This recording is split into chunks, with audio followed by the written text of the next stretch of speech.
to all my Aries out there. So, all right. So, let's get into it.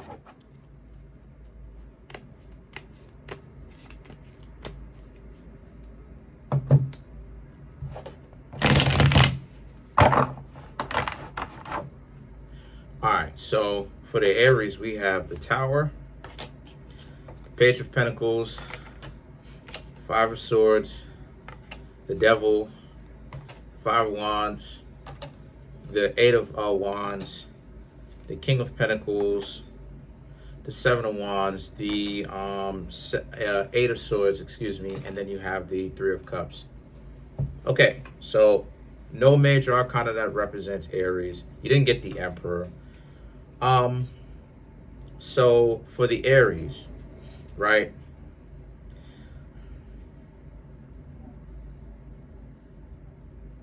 I'm seeing how a lot of you Aries really have, you Aries are starting to develop self-respect. Now, I'm not saying that Aries does not have self-respect, but the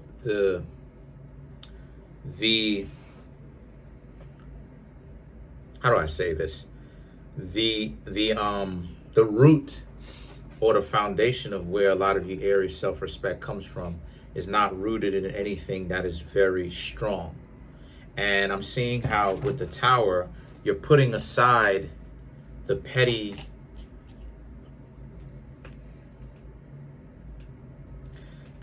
things that you once thought actually was someone showing respect to you and respect you have for yourself. You're putting that aside and you're rebuilding your foundation. You want compensation, but you don't want compensation in a sense of transactional, if you know what I mean. You want compensation in the sense that you're not sacrificing yourself. You're not putting yourself up there to be sacrificed, if you know what I mean. You're not putting yourself in a position where, people scapegoat you, is what I'm trying to say. And the thing is that the Five of Swords represents how, and you're just pretty much letting go of the people who, and it will be wary of people whom try to scapegoat you. You don't want to be scapegoated anymore. You don't. And that's good. That's good, because you shouldn't be scapegoated. No one should be scapegoated. But you'll have people who will try to conflate things to scapegoat other people because of their own faults, follies, right? Their shortcomings, things of this nature. And this is where things can end up turning this is where things can end up turning quite serious, because scapegoating can go from simple, something simple, and it could turn very harmful in that way, right? It can turn very serious. So you Aries now is starting to be able to make sure that you don't allow yourselves to be scapegoated. And that's great, because Aries is a zodiac sign too. Aries, Virgo, Scorpio, Pisces, things of this nature, right? They go through the worst types of romantic relations. If you know what I mean, if you knew that, or if you didn't know that, Aries, Virgo, Pisces, and Scorpio go through the worst romantic relationships. Very true. And I have Pisces ascendant, Virgo sun, and Aries moon. Now, I'm not saying that based upon, because it caters to me, but because I've watched it. Aries, right? Y'all are a zodiac sign that when y'all don't know your own value, and when a lot of y'all don't practice self-respect, a lot of y'all tend to pick up losers.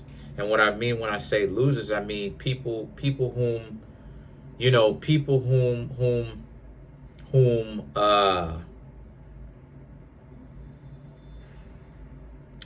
people whom treat you like dirt. Capricorn too is another zodiac sign. People who treat you like dirt. People who it's a relationship that's fast and live hard. you know, type of dynamic. And the thing is that the devil and the devil in the Five of Wands represents, that's what it is. I just see how a lot of people are going to start to see you as more of the devil in that sense, as more of a formidable foe. I don't know why, but they're going to start, the point is they're going to start to have more respect for you, because they're going to understand that you're not willing to be scapegoated. And that's good, right? Right? When people are trying to scapegoat you, when you don't allow yourself to be scapegoated, they're going to try to make it seem like you're the worst thing in the world for not allowing yourself to be scapegoated. Isn't that off the chain? Right? I wanted to say something else, but isn't that off the chain, right? So the Eight of Wands and the King of Pentacles is about how, since this is the case, you also have to watch out. Oh, my internet's down. Oh, whatever. So the Eight of Wands and the King of Pentacles represents, since that's the case, you also you're going to start to communicate that more clear to the people whom you are dating, or you will date, or you will get to know. You're going to let them, you know, you're going to pretty much date them. You're going to be open and forward and honest with it, but people are going to try to test you. So what's going to happen? The Seven of Wands, which is the Seven of Wands, is that the combativeness is going to get into place. It's going to get into play because you're either going to give them a piece of your mind, or you're going to leave. Right? You're going to set things. You're going to set the record straight, and you're going to potentially move on. More than likely, you will move on, right? And then the Eight of Swords and the Three of Cups represents this being a situation for you where the Eight of Cups, the Eight of Swords, the Eight of Swords and the Three of Cups is about, but you have to watch out for being too combative with people who may not necessarily be overly combative with you. So when you date those types of people, when you meet those types of people, you really want to be here. You really want to celebrate with them. Don't celebrate too hard, you know, because you don't want to overcompensate, right? Go to the extreme. But you want to skip this when it comes to people who really don't have an issue with you, and people who aren't trying to set you up to do anything that you don't want to do. How would you know those types of people? Well,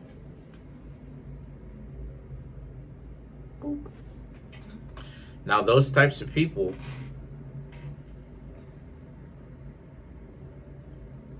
are people who are honest with you. Okay, there we go. It's back to pattern. My internet was down for a few minutes. But those types of people are honest. They volunteer to help you. They do extra. They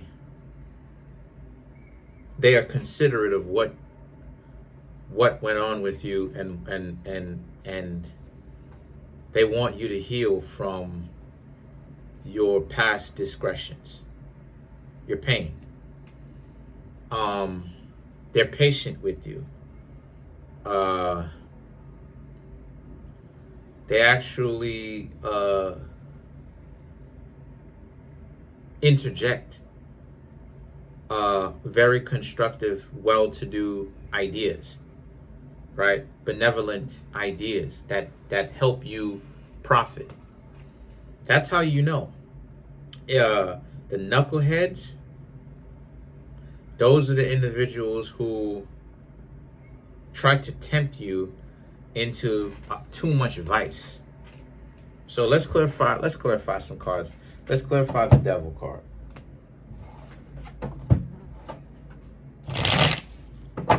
It's my cat. Oh, you asleep? You sleeping? The Lovers, the Strength, the King of Cups. To clarify the Devil. So again, don't let people use Don't let people don't let people trick you into thinking that just because they did a couple of good things for you up front, that now they flip the script and they want to start manipulating you. Don't let them do that. Don't allow your strength to be used against you. Don't try to fight back. Leave, because you don't have to hang around them. And always remember to deal with your own personal issues. That's why it is that you take a month off, at least a month.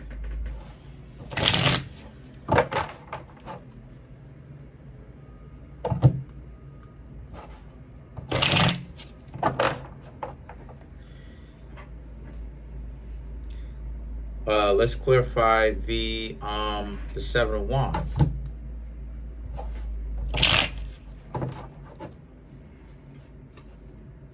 Seven of Swords, King of Pentacles, Eight of Swords. Right. So this is about you little rascal, huh? So this is, you know, you're going to have to move eventually, right? But the Seven of Swords, the King of Pentacles represents, it represents what it is that you're fighting for. You want to be in a real relationship where the two of you have trust amongst each other. But again, any kind of con artist, people who try to trick you into you thinking that you're in a relationship while they are not, you're not having it. So you're willing to beat them at their own game. The King of Pentacles, or because you have options, you can work on your own emotional baggage. And the Eight of Pentacles, the Eight of Swords, represents, or you can decide to put on the internal blindfold. The internal blindfold is something that you can put on, or you can end up beating them with your own game when you leave, because you can see the internal blindfold when you're not fighting against them that they have. So you can see their internal blindfold that they've put on to themselves intentionally, because they don't want to look at who they are. So that's just some things that you Aries need to think about. Comment on the video, like the video, subscribe. Peace.